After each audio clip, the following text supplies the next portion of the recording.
Guys, good morning. Pregnancy life story part 26 பார்க்கலாமா? நான் போன ஹாஸ்பிட்டல் தாங்க வயுஸ்ரீ ஹாஸ்பிட்டல். இந்த ஹாஸ்பிட்டல் பார்த்தீங்க அப்படின்னா பல்லாவரத்தில் 200 ஃபீட் ரேடியல் ரோட்ல இருக்கு. டாக்டர் நேம் வந்து சண்முக பிரியா. எங்க அம்மா அவங்க கிட்ட கூட்டு போனாங்க. ஆக்சுவலி பார்த்தீங்கன்னா அவங்க கிட்ட நான் 2021ல போனேன். ஆனா வந்து அப்பதான் ஃபர்ஸ்ட் மிஸ்கரேஜ் அவங்க கிட்ட பண்ணேன். செகண்ட் ஒப்பீனியன்ஸ்க்காக போனேன் அப்படின்னு சொன்னல, அது அவங்க கிட்ட தான் என்னோட ஹிஸ்ட்ரி எல்லாம் சொன்னேன். ஏன்னா மேம் வந்து 21ல என்ன பார்த்தது, அதுக்கப்புறம் எவ்வளவு பேஷண்ட்ஸ் பார்த்துருப்பாங்க, அவங்களுக்கு என்ன வந்து கண்டிப்பா ஞாபகம் இருக்காது. அதனால எல்லா ஹிஸ்ட்ரியுமே சொன்னேன். சொன்னதுக்கு அவங்க உடனே வந்து என்ன திட்ட தான் செஞ்சாங்க.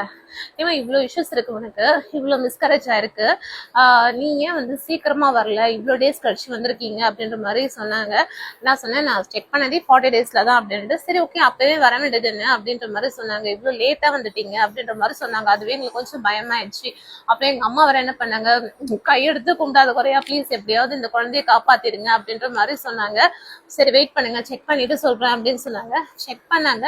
செக் பண்ணிட்டு ஓகேம்மா குழந்தை இந்த வீக்குக்கான வெயிட்ல கரெக்டா தான் இருக்கு, க்ரோத்தும் நல்லா தான் இருக்கு அப்படின்ற மாதிரி சொல்லிட்டாங்க. ஒரு முக்கியமான விஷயம் அப்படின்னா, எனக்கு ட்வின்ஸ் எல்லாருக்கும் தெரியும். ஆனா பாத்தீங்க அப்படின்னா எனக்கு வந்து ஒரு குழந்தை ரிப்போர்ட் மட்டும்தான் அப்ப எனக்கு கொடுத்தாங்க. ஓகே நல்லா இருக்கு, க்ரோத் நல்லா இருக்கு அப்படின்னு சொல்லிட்டு எனக்கு ஒரு ரிப்போர்ட் தான் கொடுத்தாங்க. அதுக்கப்புறம் பாத்தீங்கன்னா நீங்க போயிட்டு நெக்ஸ்ட் வீக் வாங்க, நெக்ஸ்ட் வீக் வந்து ஹார்ட் பீட் செக் பண்ணலாம் அப்படின்ற மாதிரி சொன்னாங்க. ஸோ நெக்ஸ்ட் வீக் என்ன நடந்தது அப்படின்ட்டு நான் நெக்ஸ்ட் வீடியோல சொல்றேன். பாய்.